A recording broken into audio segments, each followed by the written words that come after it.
Thank you all to the audience for the warm welcome. I believe that technology has now reached the place where it is as, perhaps more important than defense and finance. If we look at nations around the world use defense for security and they use finance to drive economic prosperity. Technology is an even bigger amplifier than those in helping to drive economic prosperity. So, how do nations participate in the global ecosystem, as we just heard from Mr. Kim? But there is also the other piece of how do they get enough sovereignty so that they have control over their technology so they can drive that prosperity and the amplification for their citizens. And that makes it much more important than it has ever been. Absolutely. Now, we began today by saying how AI very much was on the sidelines years ago, but now it's a center stage of every conversation. I'm sure you'll agree there, Arvind. You mentioned that key word there, prosperity, and it really does mean that you have our full undivided attention. Now, some of the forecasts, they're in the region of $15 trillion by 2030 to be added to economies. But how do our global leaders, business leaders, our thought leaders gathered here today make that practical leap? How do we enhance productivity and make that kind of step towards from experimentation in AI to application?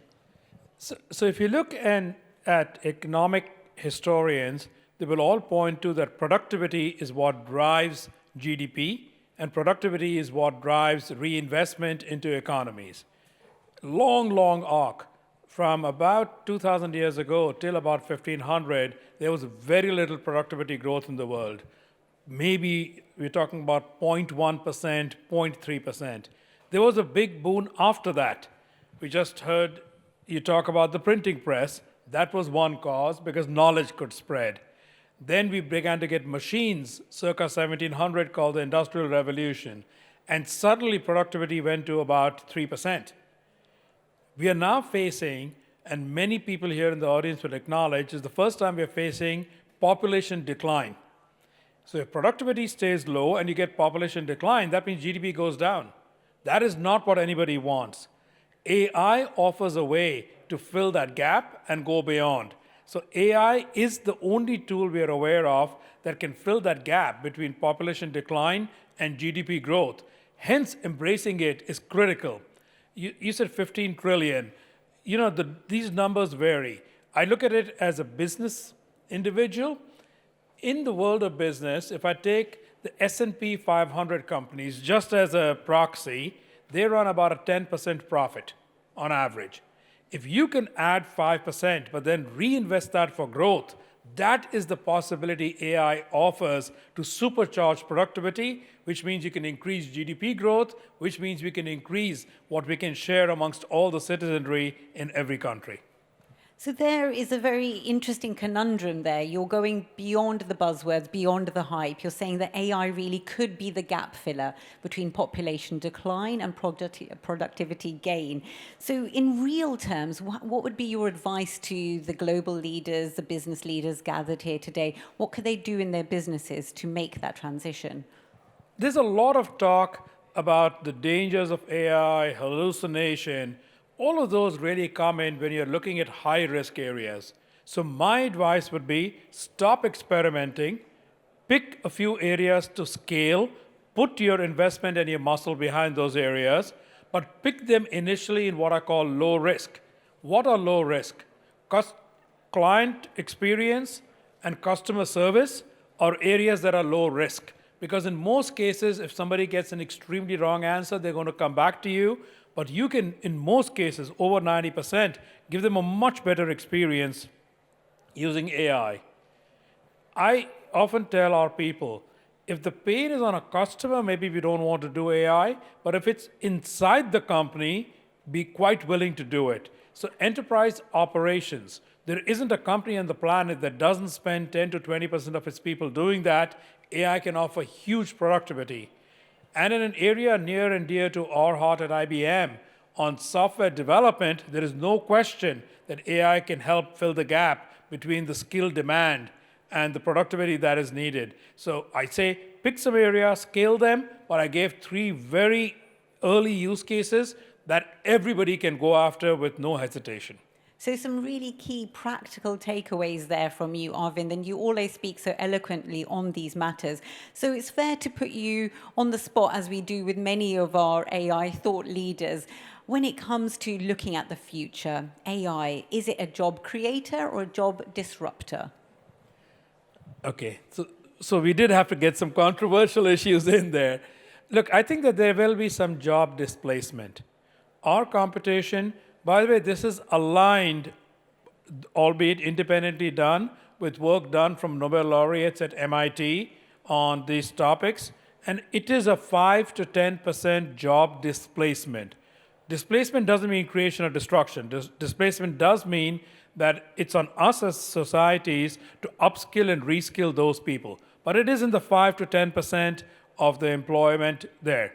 Overall, it's a job creator because we are going to get more productive industries, we are going to get brand new industries, we are going to get the ability to give education to everybody, which we haven't really talked about, which was not possible. Personalized education means that we will come out of schools and colleges much more productive than we were before. So there's many areas where it's an incredible creator. While we should acknowledge there will be some displacement, as every technology has done, but we are a big enough society and a rich enough society globally that we should then be able to give them the reskilling needed as opposed to that they sit on the sidelines.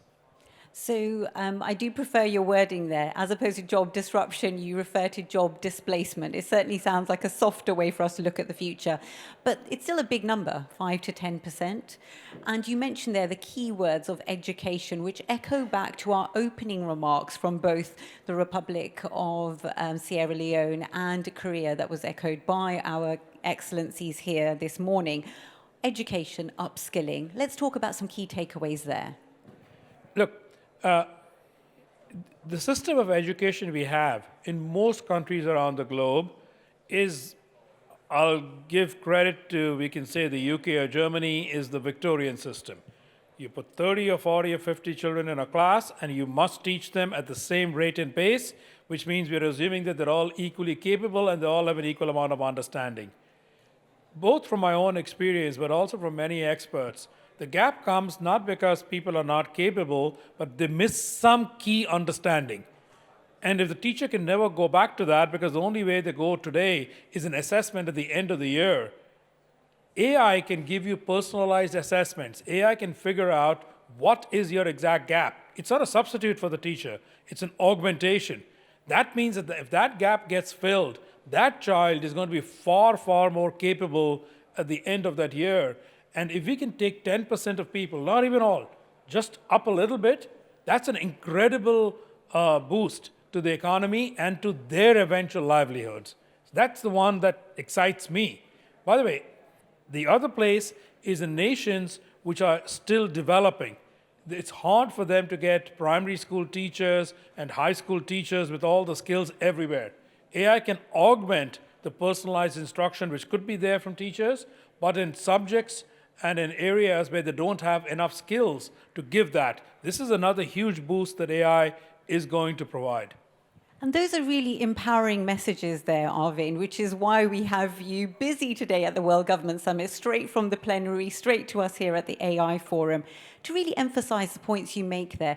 Education and not substituting the teachers, but perhaps using AI to pinpoint where pupils, students need more support. How can we apply that in a business sense? Can that also be applied to employees, aiding them?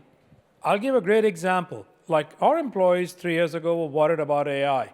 But I believe a lot of worry is when there's a fear of the unknown. I don't even know what this is. I don't know how to use it.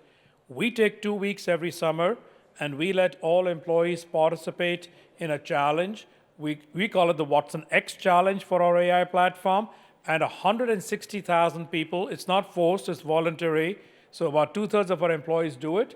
And at the end of it, we have fun, we have competitions, and they come out really energized by what they can do, but in effect, they haven't been force-fed, but they have gotten upskilled because they're using the current generation of AI.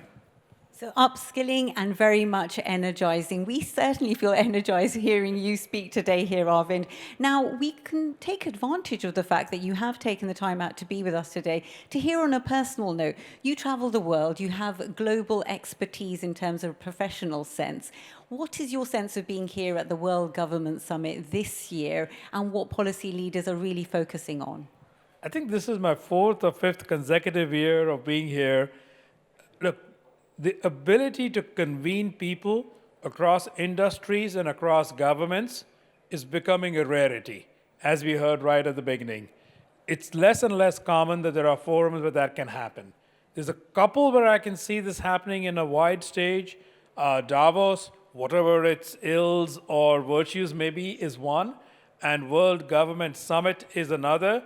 And it's also very interesting to observe that the Middle East, both the UAE and Saudi Arabia, have kind of stepped up on a world stage with their convening power and the power to bring people together from all parts of the globe, which I think is important. It's all parts of the globe, and be able to have these conversations, including a topic that doesn't get talked about a lot, which is how do industry and government work together for mutual benefit, not for one-sided benefit. And I love the way that you put that. So industry and government, how they can work together for mutual benefit. And again, to really kind of hear from you, it's powerful, that insight that you have behind closed doors as well as on stages like this, that the Middle East really is stepping up to provide that global dialogue. Now, dialogue was something that our opening keynote speakers also referred to. On a global stage, you mentioned earlier about developing nations and the responsibility that other nations have to ensure that the technology that's being developed is shared on a global stage. What would your advice be? Look, the value of all technologies does not come from its invention.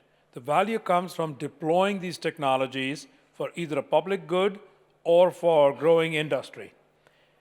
So if you look at all the technology we talk about, whether it's AI, whether it's computing in general, whether it's the upcoming era of quantum, the ability to use it lies within the hands of every nation on the globe. There is nobody who's prohibited from using it.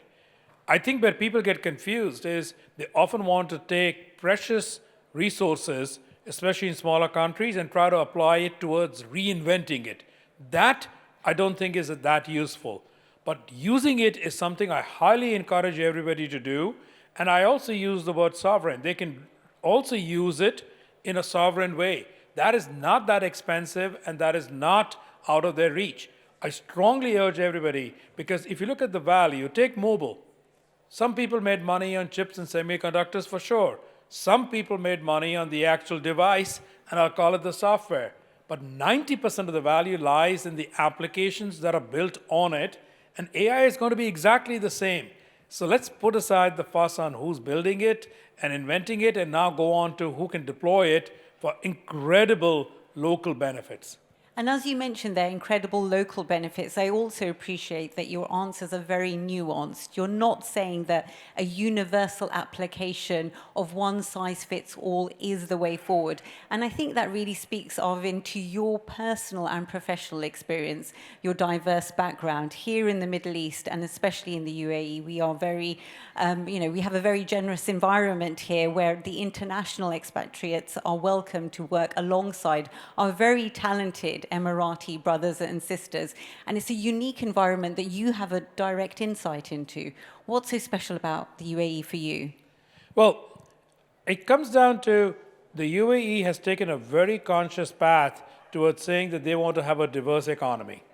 And they want to have a diverse diaspora of people, both who are influencing directly and indirectly.